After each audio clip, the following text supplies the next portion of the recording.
welcome. My name is Matthew Quilliam. If you're new here, then welcome. Please don't forget to like and subscribe. In this video, I'm going to be talking to you about Hawaiian Vamps. Now, as we know, the ukulele comes from Hawaii, and the word ukulele means jumping flea in Hawaiian language.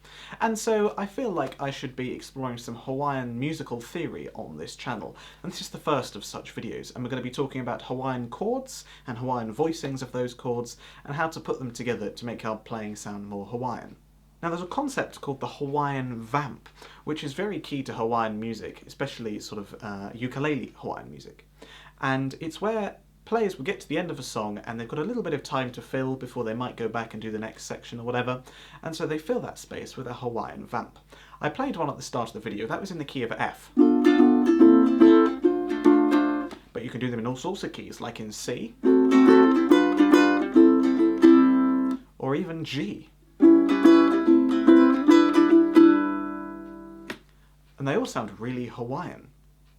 Now, these types of Hawaiian vamps are generally fall under the umbrella of something called a turnaround, and we see turnarounds in all sorts of music: jazz, rock and roll, blues, all that kind of thing. And a lot of these turnarounds follow the same kind of rules, and so I'm going to talk to you about the groundwork rules first of all, which apply to all sorts of turnarounds, not just Hawaiian vamps. And then we're going to go a little bit further into how to make these rules Hawaiian, and how to actually create a Hawaiian vamp, and what separates a Hawaiian vamp from all the other forms of turnaround. Each genre has their own style of turnaround, and we're going to be exploring the Hawaiian ones in this video. First, a little bit of context and a little bit of music theory. When we have a chord scale, that is to say when we're in the key of a piece, and each chord that we use can fit into a nicely arranged scale, we can give each chord in this scale a number. For example, in the key of C, C, being the name of the key, is going to be 1, the first chord of the chord scale. Then we go up to the next degree, which in this case is a D, and the chord that harmonises over D is a D minor. That's chord 2. Carry on, and 3 is E minor, 4 is F, 5 is G, 6 is A minor, and then 7 is B diminished. And we have this scale of 7 chords, all with their own numbers. Now, these common types of turnarounds that I was talking about are often using the chords 2, then 5, then 1. So, going back to what I just said, we're going to use the second chord of the scale first, which might be a D minor in the key of C, and then the 5th chord, which is G in the key of C, and then back home to a C for our 1. And you get all these 2-5-1 turnarounds in all sorts of songs. And that's the basic theory, and all the different genres go off and use these chords to make them unique to those genres. For example, jazzy turnarounds often sound a bit like this. We're using lots of 7s. We're turning each of them into a 7. So D minor 7, then G 7, and then we might end on a major 7, C major 7.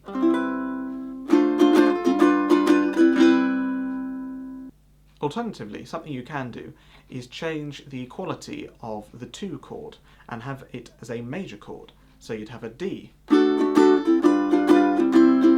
So D major instead of D minor. And again, we can play these as 7 chords. And that again can be used in lots of jazz and blues and things. So that's called a 2-5-1 turnaround. But how do we make it Hawaiian?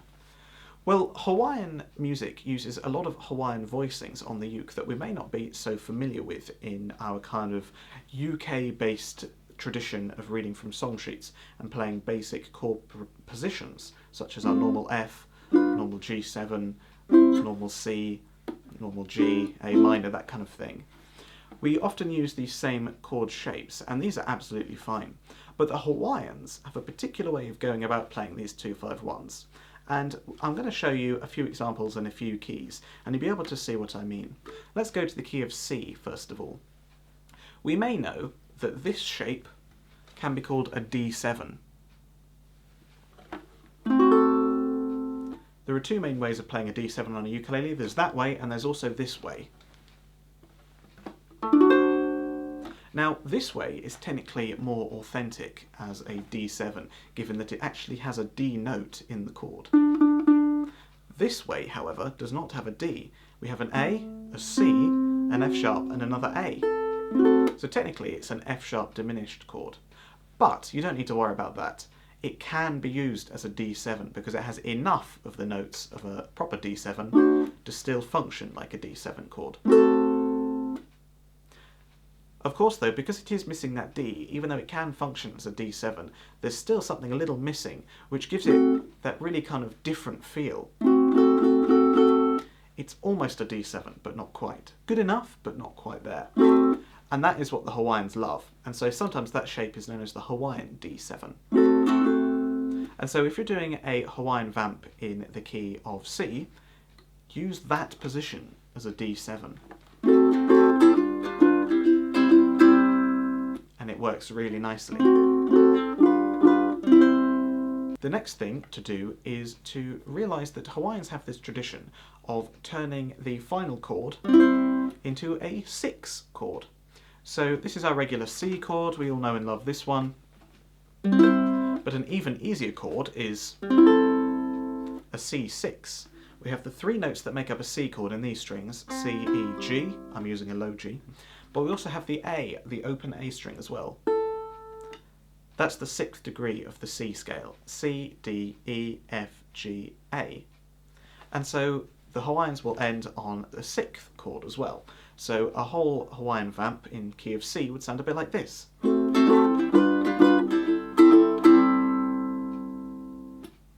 And you could just play that on loop until your singer is ready to come in or until you're ready to start the songs. Now that's a Hawaiian vamp in the key of C. Say you were playing a Hawaiian song such as Aloha Oe. If you wanted to start the music but you weren't quite ready to come in and sing yet, you can just loop that vamp as many times as you like until you're ready.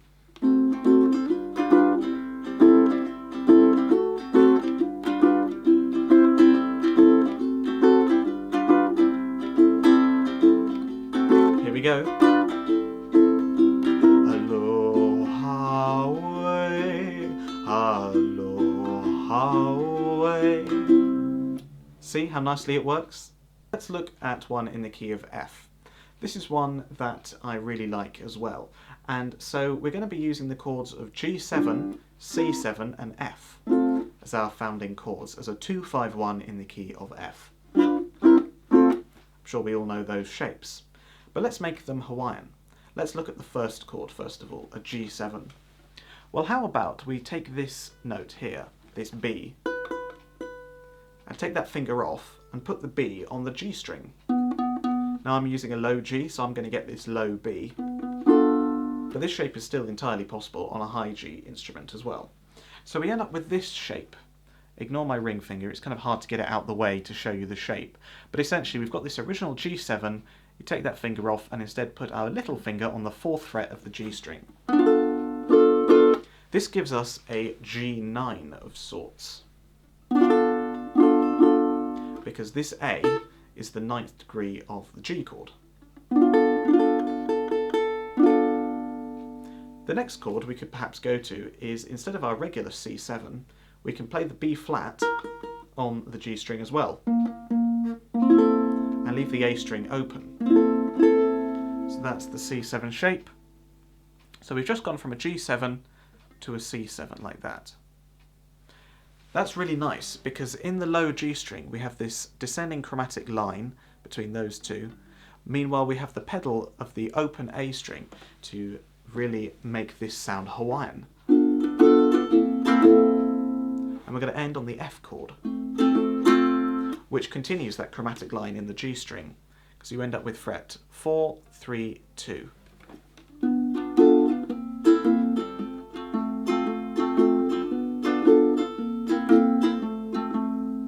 Bum, bum, bum. Sounds really beautiful. That is contrasted with the lack of movement on the A string. So you get this really nice juxtaposition of movement versus stillness, which embodies Hawaiian music. Of course, we can end on F6, which is this shape. You may know it as D minor 7, They're exactly the same shape, but it's just an F6. So if we end on this chord instead, then we get something like this.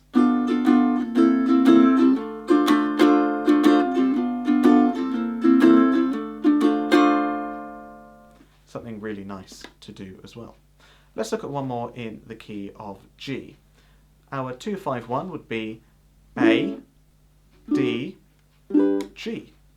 But let's make it Hawaiian. And in fact, this one is very easy because we're going to be keeping one of our fingers in place and completely still for the whole time. And the other one is only going to move one fret at a time. How simple is that? Let's take our middle two fingers and do this shape. It's like a G, but we're going to remove our ring finger and then play it with these two fingers instead. A bit like our D7, but moved over. This is known as a G6, so already we are on that 6 idea. That's going to be our 1 chord. For our A, all you have to do is move that finger down a fret, and you get an A9 chord, which sounds really beautiful. Then you're going to move that finger over for our D7, and you're going to play the 2nd fret of the G string. Again, that's not quite a D7, but it's good enough. And then finally, going back to the G6, you're just going to bring the finger over 1 fret onto the C string. So you get something that sounds like this.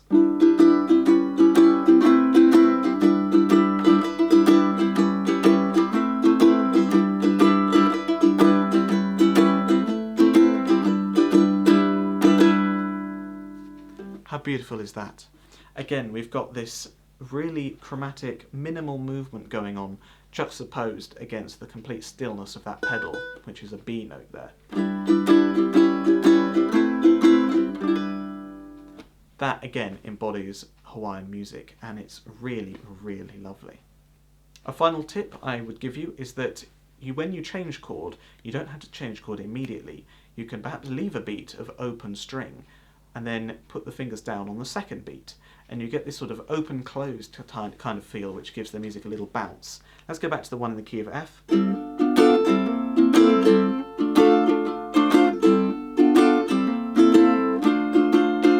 So we're leaving the strings to be completely open through the 1st beat, and then putting our fingers on the 2nd one.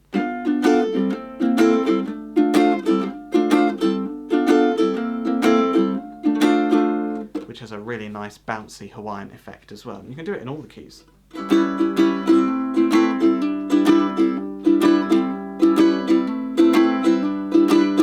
It's a really common Hawaiian technique.